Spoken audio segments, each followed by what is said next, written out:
हरिद्वार से लगभग 78 किलोमीटर पहले जिस स्थान को आज सुखतीर्थ सुखताल के नाम से जाना जाता है, राजा ऐसे स्थान पर जाकर के पहुंचना हुआ, गंगा के किनारे जाकर के पहुंच गए।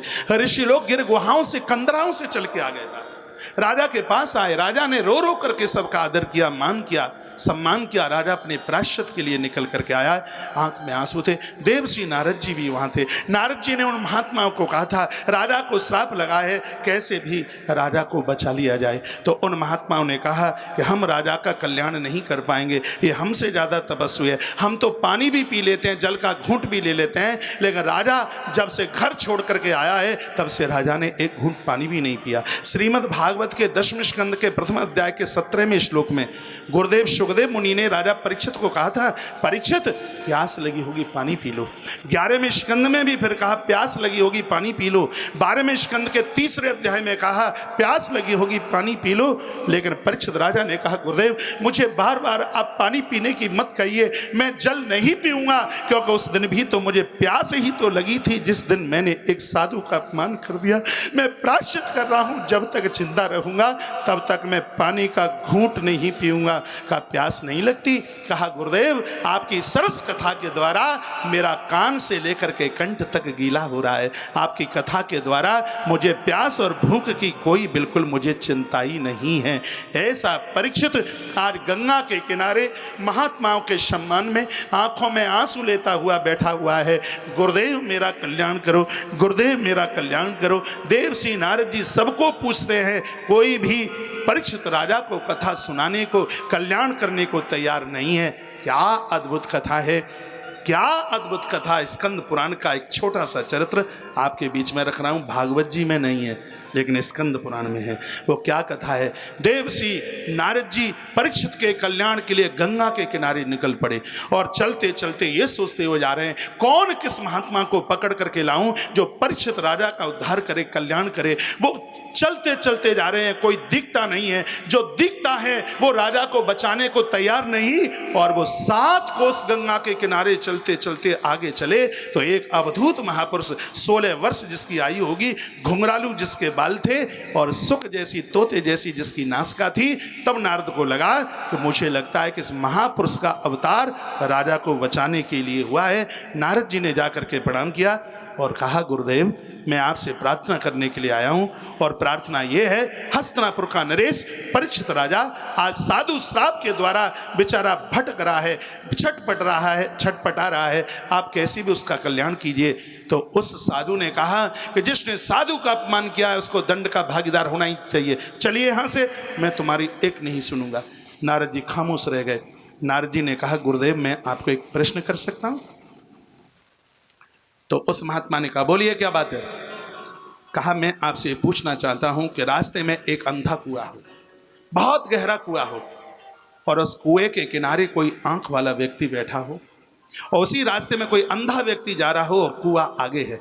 अंधा व्यक्ति तो कुएं में गिरेगा, लेकिन कुएं के बगल में एक आंख वाला व्यक्ति बैठा हुआ है। तो ये बताइए कि आंख वाला व्यक्ति अंधे व्यक्ति को कुएं में गिर जाने दे, इसमें धर्म है, या आंख वाला व्यक्ति अंधे व्यक्ति को कुएं में से गिरने से बचा ले, इसमें धर्म है? बस मेरे इस प्रश्न का समाधान कर दो, मैं आपसे कुछ भी नहीं कहूंगा।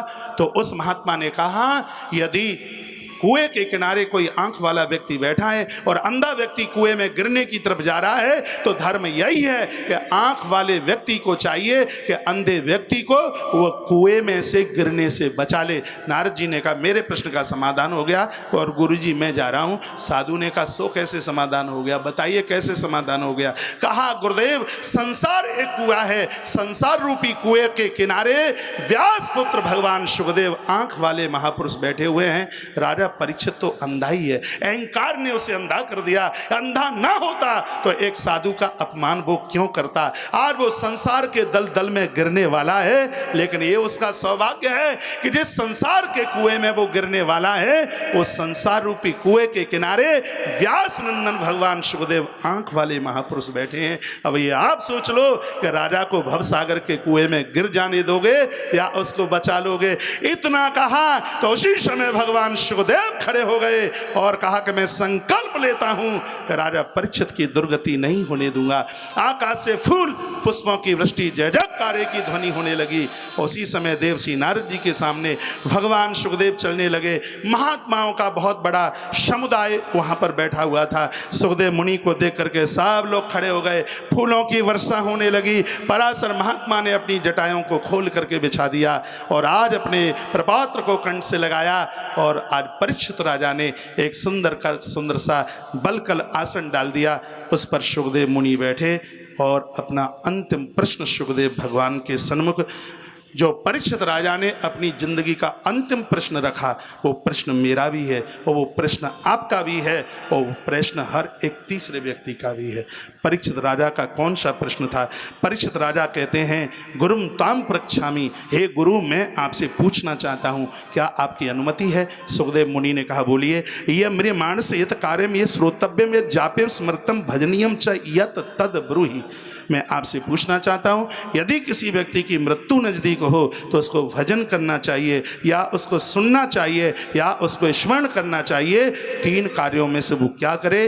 गुरुदेव आप मुझे बता दीजिए। अतः प्रक्षामि शम सिद्धिम योगिनाम परमं गुरुम पुरुषस्येत कार्यम म्रियमाणस्य सर्वथा। हे गुरुदेव आप बताइए, मेरे मानसिक कार्य श्रोतव्यम जाप्यम स्मर्तव्यम भजनीयम च यद तद ब्रूहि। मुझसे अपमान एक साधु का हुआ है, मैं उसके प्रायश्चित के लिए मैं क्या करूं? मेरे प्रश्न का आप समाधान करें। सुनना चाहिए, ये हर व्यक्ति के लिए, हर व्यक्ति को 7 ही दिन में मरना है। सप्ताह के 7 ही दिन है, 8वां दिन है नहीं। इस सप्ताह के 7 दिनों में अपने अपने जीवन के उद्धार के लिए उस व्यक्ति को क्या करना चाहिए, यही श्रीमद् भागवत जी का प्रथम स्कंद पूरा होता है। एक बार बोलिए, ओम हरये नमः, ओम हरये नमः, ओम हरये नमः, ओम हरये नमः, ओम हरये नमः।